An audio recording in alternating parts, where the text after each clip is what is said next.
केश को खाद्य खाइबे जदि जड़े वेजिटेरियन ताहेले आपण प्रथम जिनस ऐड करंतु सोया चंक किंबा सोयाबीन जो सोयाबीन बॉडी बोली आमे कहूँ। सेकंड जिनस ऐड करिवे पालंग शाग स्पाइनेक जो आपन को बहुत मात्रा रे आयरन प्राप्त हो।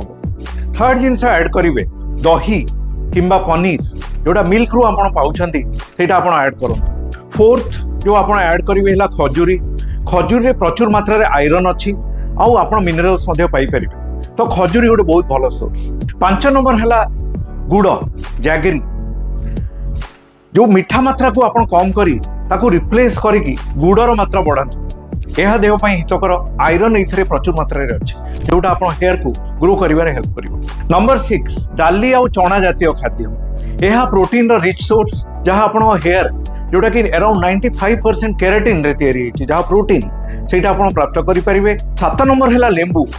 लेंबू रसटा प्रतिदिन गोटे ग्लास 2 ग्लास पियंतु या द्वारा आयरन एब्जॉर्प्शन बढ़िबो आउ आयरन रो मात्रा देह रे बड़ी वृद्धि पाइबो जहां मेनली लेडीज माने जो मानको मेंस्ट्रुएशन होची मासिक स्राव होची रक्त लॉस होची से मानको पई एटा बहुत उपकारी।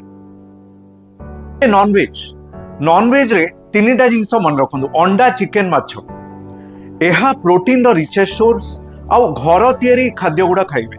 अंडा सिझे के खाइबे बेसी रांधिबेनी बेसी फ्राए किंबा बेसी कला करिबेनी ताको जेमति चिकन को रोस्ट करके अधिका रांधि के खाइबेनी अधिका स्पाइस पकेइबेनी। आउ माछ रे ओमेगा 3 फैटी एसिड अछि जहां मध्य हेयर पई अनेक मात्रा रे उपकारी।